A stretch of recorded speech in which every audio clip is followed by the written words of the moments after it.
Chapter 6 industry analysis बहुत important है।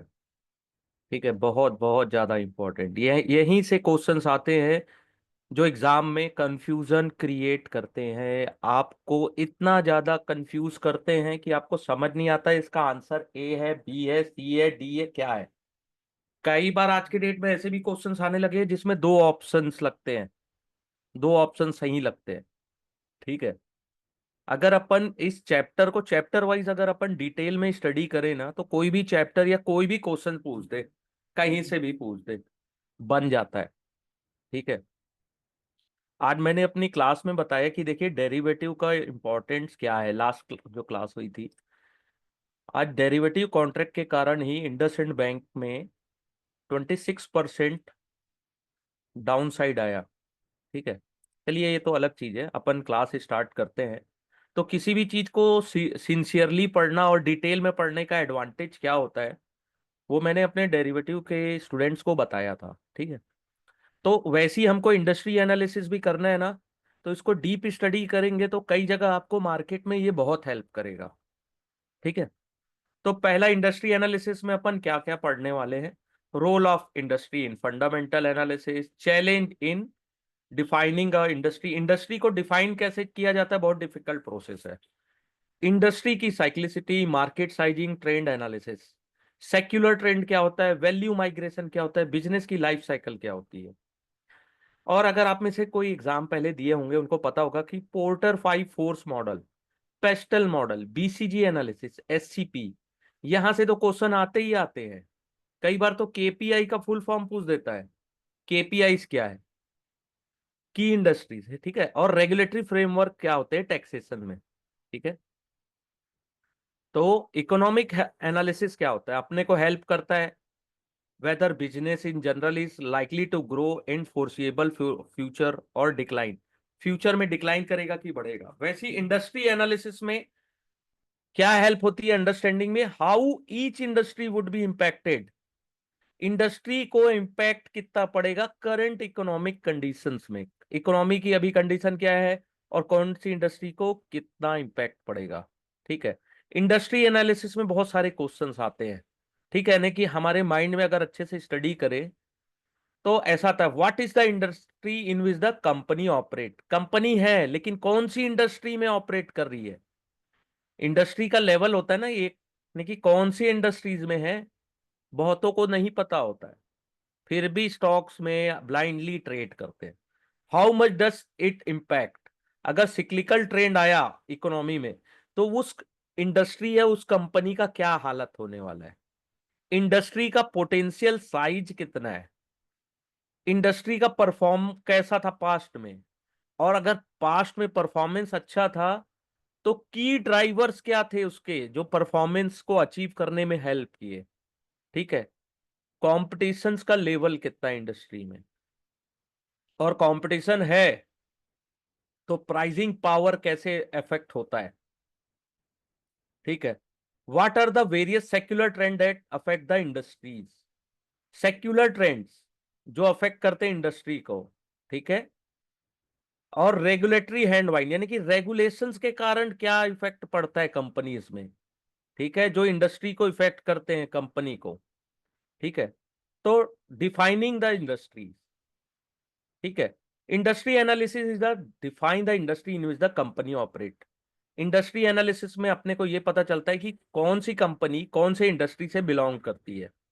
और किसी भी इंडस्ट्री को डिफाइन करना इतना इजी टास्क नहीं है। ठीक है, there are several standard industry classification system, industry के क्लासिफिकेशन के भी सिस्टम्स है। जैसे इंडिया में कैसे करते हैं, national industry classification system in India, यहां से डिफाइन होता है। यह इससे क्वेश्चन आता है, इसको हल्के में मत लीजिएगा दोस्त, है ना।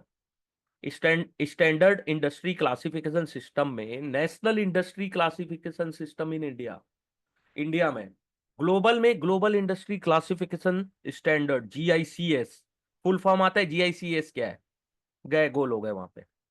या फिर उसी को बोलते हैं north America industry classification system in US. ठीक है, ये दो क्लासिफिकेशन आते हैं, इसको याद रखिएगा। यस, क्वेश्चन कम। यस। प्राइस बाद में पूछ लीजिएगा मुझसे, अभी पहले क्लास कर लीजिए, ठीक है। National industry classification system in India, ठीक है, global industry classification in standard, या North America industry classification system in US, ठीक है। ये याद रखिएगा, ये इसमें से कोई ना कोई क्वेश्चन आता है। इंडस्ट्री को क्लासिफिकेशन इंडिया में कौन से रूप में करते हैं, नेशनल इंडस्ट्री, और यूएस में या ग्लोबल में जीआईसीएस या North America industry classification system, NAICS, ठीक है। जैसे NIC has a single classification of manufacture of passenger cars, ठीक है। एनआईसी जो है उसमें पैसेंजर कार के मैन्युफैक्चर को एक सिंगल क्लासिफिकेशन में रखा गया है, ठीक है, जिसमें every car manufactures, entry level की कार और हाई लग्जरी कार दोनों सेम इंडस्ट्री क्लासिफिकेशन में आते हैं, ठीक है। Since the dynamic of luxury car में manufacturers is different from entry level, दोनों का डायनेमिक अलग होता है। आदमी लग्जरी कार कब खरीदता है और एंट्री लेवल कार कब खरीदता है, इसको आप सोचिएगा, ठीक है। लेकिन यहाँ पे क्लासिफिकेशन में केवल वन क्लासिफिकेशन में आ गया, ठीक है। Analyst may view them as different industry. As a analyst अपने को ये सोचना है कि इंडस्ट्री का डेफिनेशन कैसे होगा, ठीक है। दोनों को अपने को डिफरेंट इंडस्ट्रीज में रखना है, लग्जरी और एंट्री सेगमेंट कार को, ठीक है। और ऐसे चैलेंज कब आते हैं, जब कंपनी बहुत सारी इंडस्ट्रीज में कॉम्पीट या पार्टिसिपेट करती है टू अर्न अ प्रॉफिट। जैसे एक एग्जांपल है पीवीआर लिमिटेड का, ठीक है।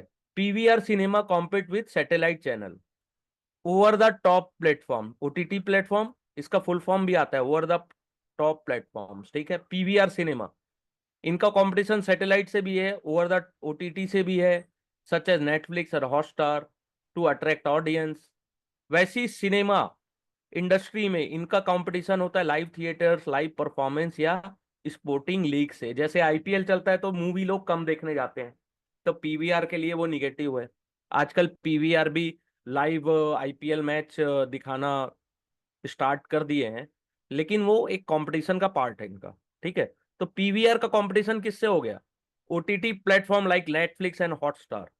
लेकिन सिनेमा इंडस्ट्री में इनका किससे हो गया competition, live theatres, live performance and sporting league से, ठीक है। अगर एक analyst apply a narrow industry definition, classify the company as a part of cinema exhibitor, it create risk of overlooking the competitors। यानी कि अगर एक रिसर्च एनालिस्ट पीवीआर को केवल मूवी सिनेमा का एग्जीबिटर का नाम लेकर अगर चलाता है, तो वो उतना अच्छा ओवरलुक नहीं पा पाएगा ना, यानी कि उसको पूरा बिजनेस कहां से समझ में आएगा, ठीक है।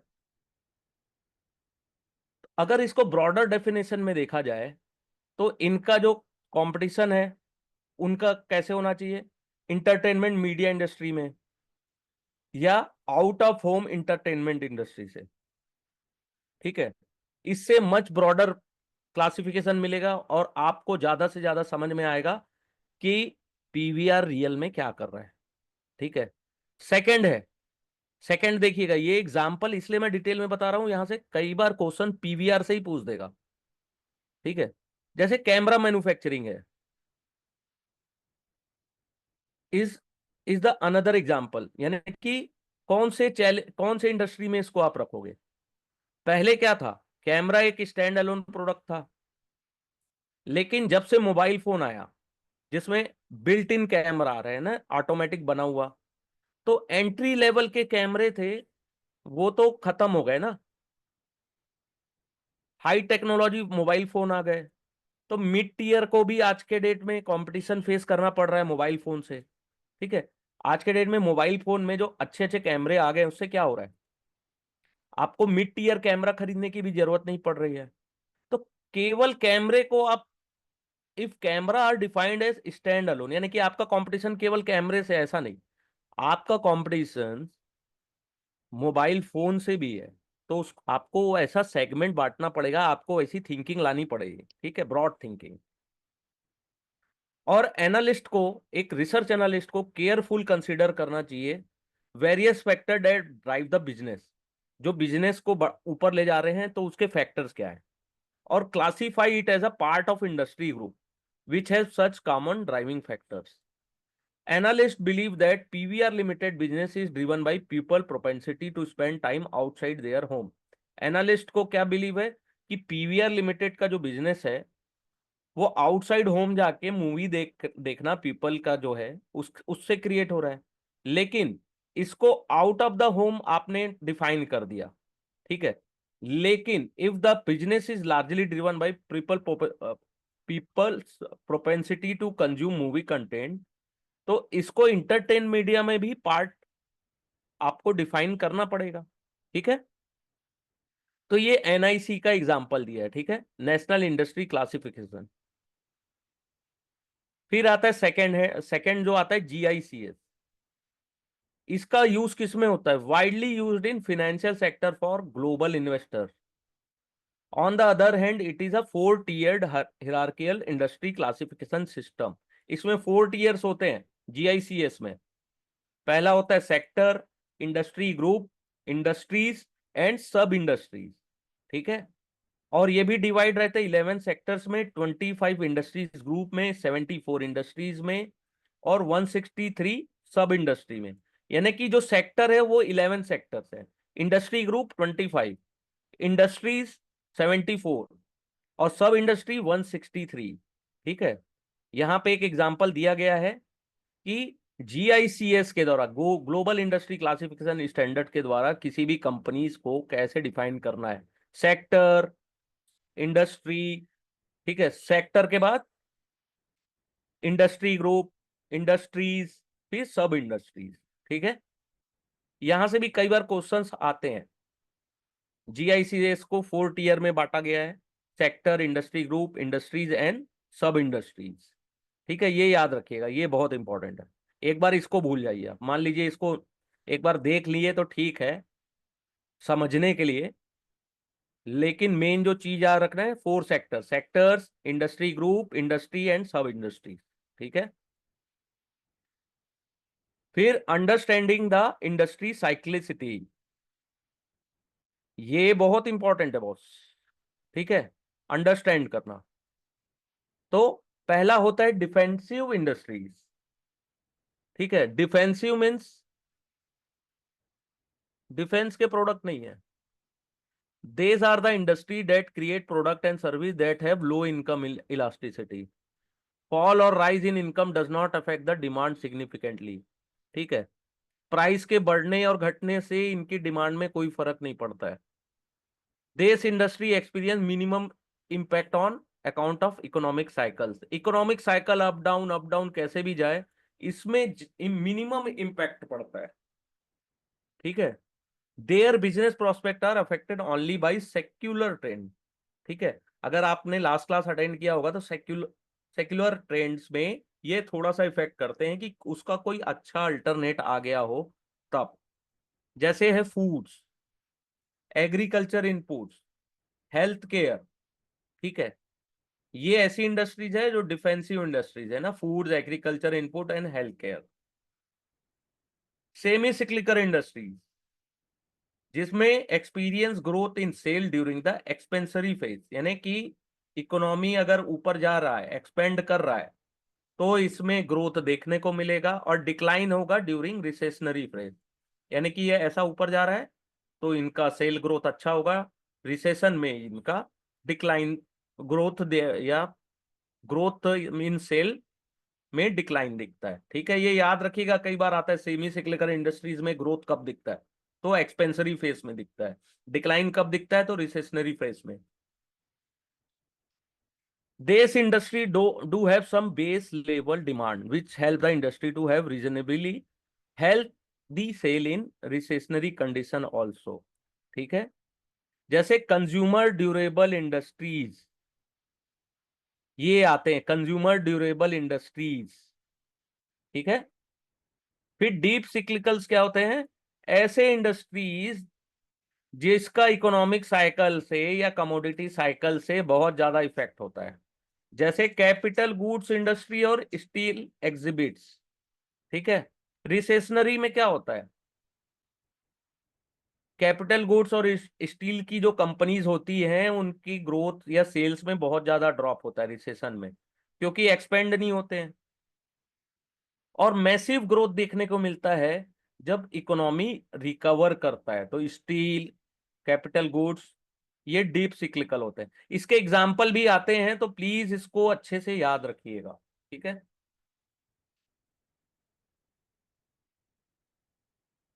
फिर market sizing and trend analysis. Market का साइज कैसे होता है, ट्रेंड एनालिसिस कैसे करते हैं। Industry that are under penetrated have high growth potential as there is more headroom for growth. जब इंडस्ट्री मैच्योर होती है, new growth avenue decline and overall growth rate come down. कोई भी इंडस्ट्री मैच्योर हो जाती है तो उसके बाद उनको ग्रोथ करने में बहुत दिक्कत होती है। ठीक है, मैच्योर इंडस्ट्रीज जो होते हैं, है ना, और उसमें ग्रोथ रेट भी थोड़ा बहुत कम डाउन होते रहता है। ठीक है, तो किसी भी इंडस्ट्री को आप स्टडी करते हैं तो सबसे पहले उसका पोटेंशियल साइज आपको मार्केट में जानना जरूरी है, और करंट साइज कैसा है ये जानना जरूरी है। ठीक है, करंट मार्केट साइज को जानना डिफिकल्ट क्यों होता है, ये क्वेश्चन आता है, देखिएगा। Current market size is difficult measure करना, क्योंकि बहुत सारे अनऑर्गेनाइज प्लेयर्स और प्राइवेट प्लेयर्स जिनकी इंफॉर्मेशन पब्लिक डोमेन में अवेलेबल नहीं है, उससे आपको जानकारी करेक्टली पता नहीं चल पाती है। ठीक है, quantifying the potential size of market, यानी कि आपको पोटेंशियल साइज ऑफ मार्केट जानना है तो बहुत सारे अजम्पशन आपको बनाने पड़ते हैं। ठीक है, कई बार वो रॉन्ग भी हो जाता है। ठीक है, ये याद रखिएगा, यहां से भी क्वेश्चंस कई बार पूछता है। ठीक है, lot of assumption which go wrong. ठीक है, studying the past trend can supplement our analysis. Past trend को आप स्टडी कर सकते हैं, help us understand how industry have been growing, कैसे ग्रो कर रही थी, कौन से फैक्टर थे जिसके कारण वो इंडस्ट्री ग्रोथ कर रही थी। इससे आपको बहुत जानकारी मिलेगी कि आप अंडरलाइंग सेक्युलर ट्रेंड्स को अंडरस्टैंड कर पाए।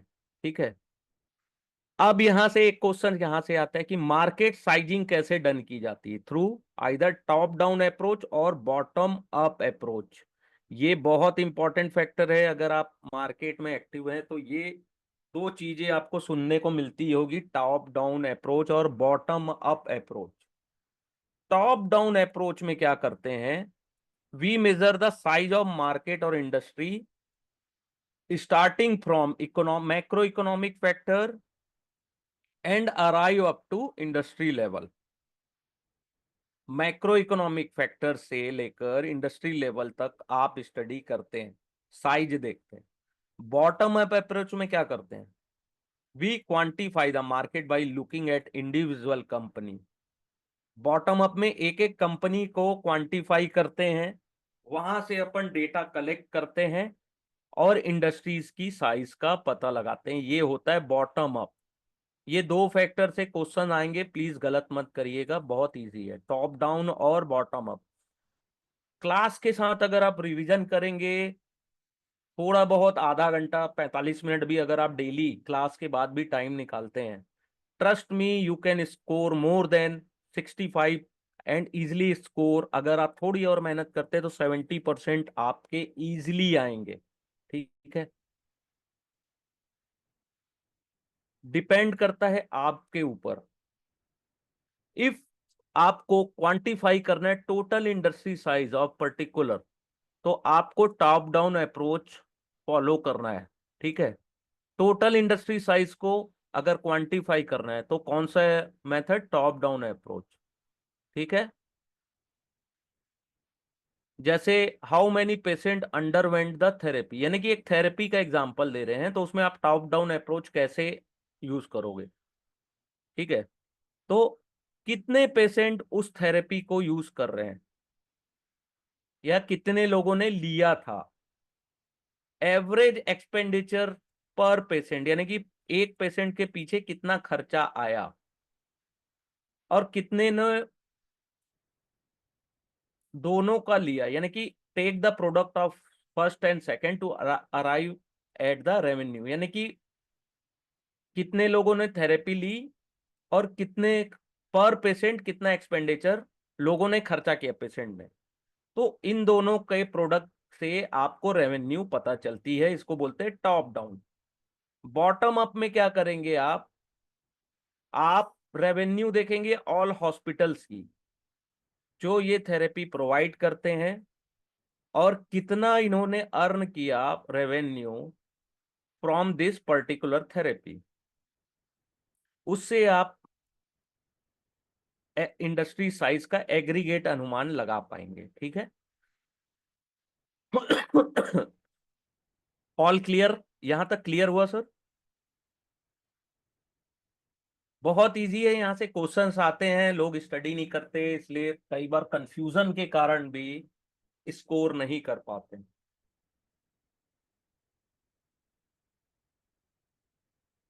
ठीक है। Secular trend, value migration and business life cycle. अगर आप बुक को अच्छे से पढ़ेंगे तो एक चीज आपको ये तो श्योर मैं बता सकता हूं कि आपको हर एक चैप्टर में ना कुछ चीजें प्रीवियस चैप्टर से को रिलेट तो दिखेगा ही। ठीक है। सेक्युलर ट्रेंड क्या होता है? यस, क्वेश्चंस कम। हाँ, कोस देखिए, सेक्युलर ट्रेंड क्या होता है? ये लॉन्ग टर्म ट्रेंड होता है। इससे क्या होता है? कोई भी चीज का डिस्प्लेसमेंट होता है।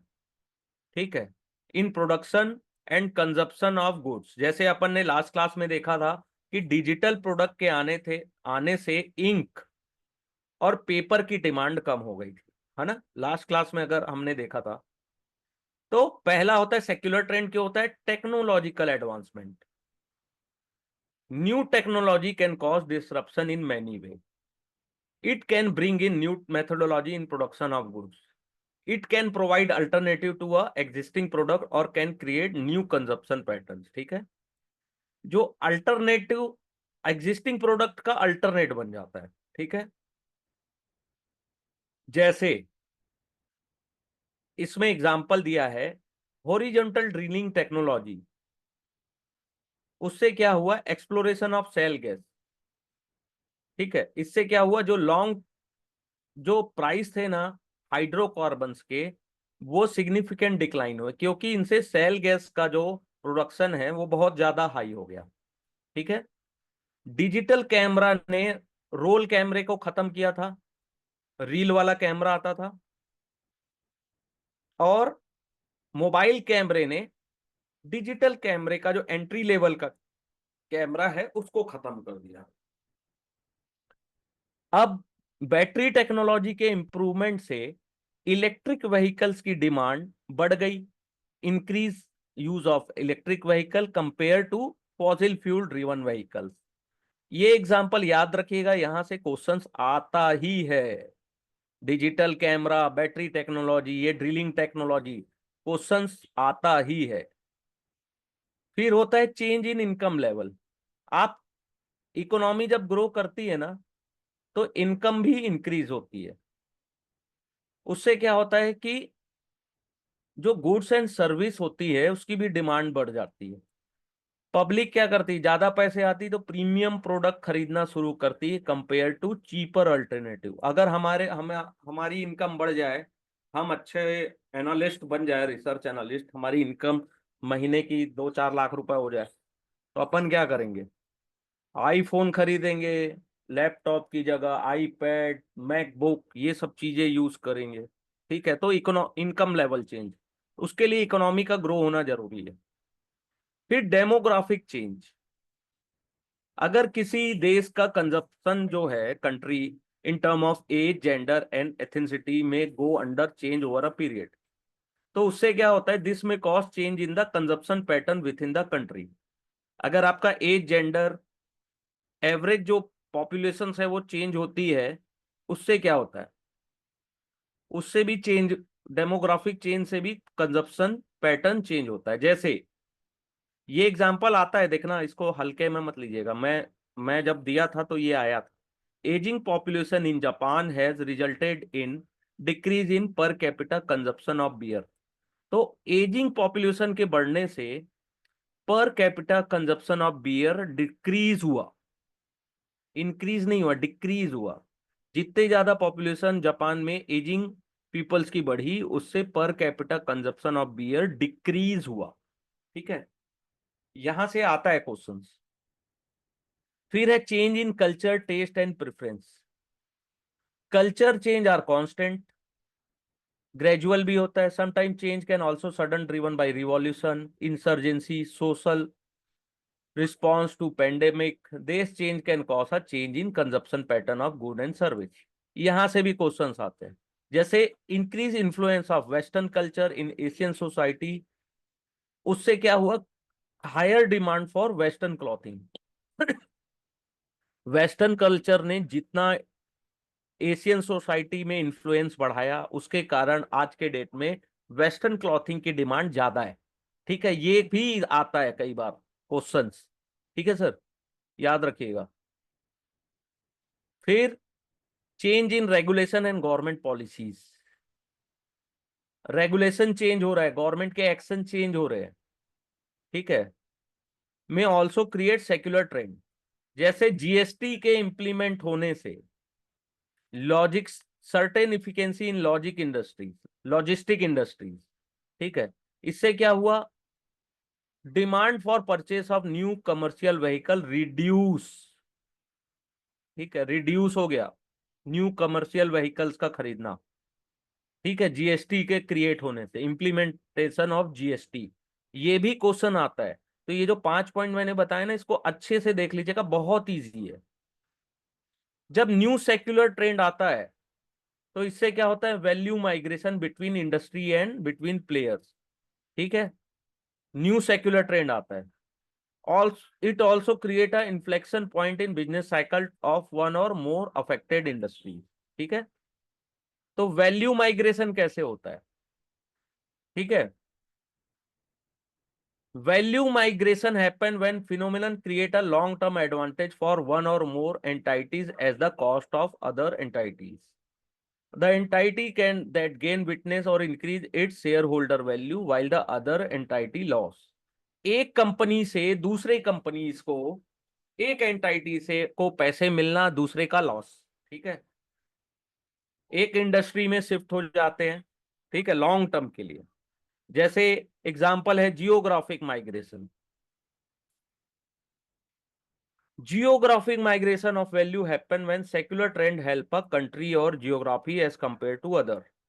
जैसे हॉरिजॉन्टल ड्रिलिंग मैंने बताया था, एंड शेल गैस डिस्कवरी, ये दो चीजें जब हुई तो उससे क्या हुआ, value of US based oil exploration at the cost of other oil producing country, as US had large amount of shale gas reserve, they are able to extract them at lower cost compare to other oil producing nature. US में shale gas के का जो discovery होना और horizontal drilling, new method technology के आने से दूसरे जो देश जो ऑयल प्रोड्यूस करते थे उनके ऊपर डिपेंडेंसी कम हो गई, जिसके कारण सेल गैस के दाम कम हो गए। ठीक है, ये इसका कहना है। Globalisation help low cost manufacture such as China. Globalisation होने से क्या हुआ, जैसे सबसे सस्ती चीज दुनिया में चाइना बनाता है, इनको ज्यादा अच्छा पॉजिटिव इम्पैक्ट पड़ा as compare to many other high cost destination. Globalisation से सबसे ज्यादा फायदा चाइना को हुआ, क्योंकि ये सस्ते में बनाते हैं, इससे जो हाई कॉस्ट डेस्टिनेशन है उनको इफेक्ट पड़ा।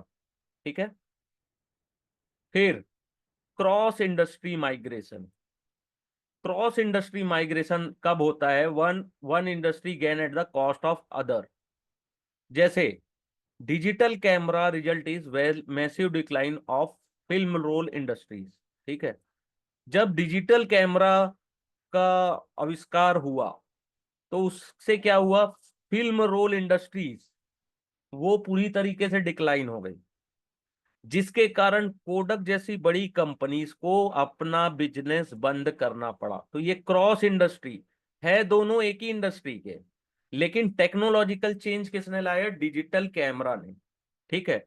जिसके कारण रोल खरीदना, लगाना, उसको कैरी करके ले जाना, ये सब चीजें लोगों को फुर्सत मिल गई। डिजिटल कैमरा में तुरंत फोटो खींचो, आपको दिख जाता है आपकी फोटो कैसे आई है ना। इसका अगर क्रॉस माइग्रेशन और देखें तो एंट्री लेवल के जो डिजिटल कैमरास है उसको खा गए मोबाइल वाले। ठीक है। फिर होता है migration across value chain. Some phenomenal can result in industry at the down end of the value chain at the cost those upper end। ठीक है। जैसे high competition intensity in the Indian telecom space result in fall in price of mobile service. अगर आप पांच जियो के आने से पहले मोबाइल के डेटा के प्राइसेस कितने हाई थे? आप 10 GB डेटा, 20 GB डेटा भी अगर खरीदते थे तो 800-900 रुपए आपको पेड करने पड़ते थे उस समय के पैसे में, रुपीज में। लेकिन दोनों के बीच जो कंपटीशन चला, इसमें क्या हुआ? इससे फायदा कंज्यूमर को जरूर मिला, लेकिन significant decline in share holder values of for telecom industries. इससे शेयर होल्डर्स की वैल्यू में डिक्लाइन हुआ। ठीक है। This result in increase consumption of digital products. लेकिन इसका फायदा किसको मिला? डिजिटल प्रोडक्ट्स का कंजप्शन बढ़ गया और डिजिटल कंटेंट प्रोवाइडर्स का भी अट्रैक्शन ज्यादा बढ़ा। ठीक है। एक तरफ टेलीकॉम इंडस्ट्रीज को नुकसान हुआ, ठीक है, प्राइस का, लेकिन डिजिटल प्रोडक्ट्स की डिमांड हाई हो गई। ठीक है। ये होता है माइग्रेशन अक्रॉस वैल्यू चेन। एक तरफ हाई, एक डाउन हुआ तो दूसरा अप भी हुआ। ठीक है।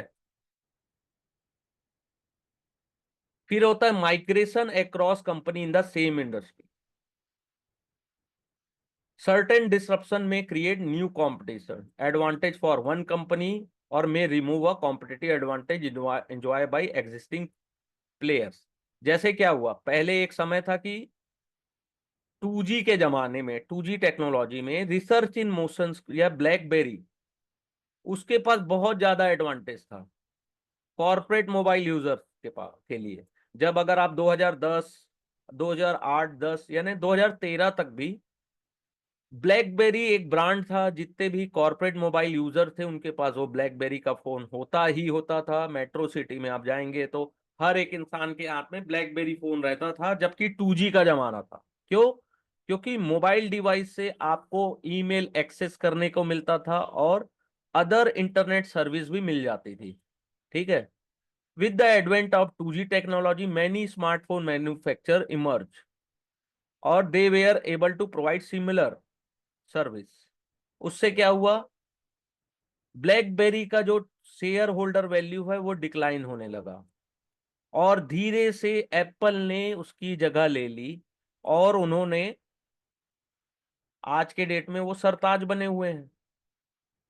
कॉम्पिटिटर एप्पल बन के आया, लेकिन एप्पल ने उसकी जगह ले ली क्योंकि सिमिलर सर्विस प्रोवाइड की, उससे अच्छी सर्विस प्रोवाइड की। ठीक है। तो understanding and preempting value migration can help analyst identify suitable investment opportunity ahead of time and to exit from losing business. ठीक है। यहां तक ऑल क्लियर?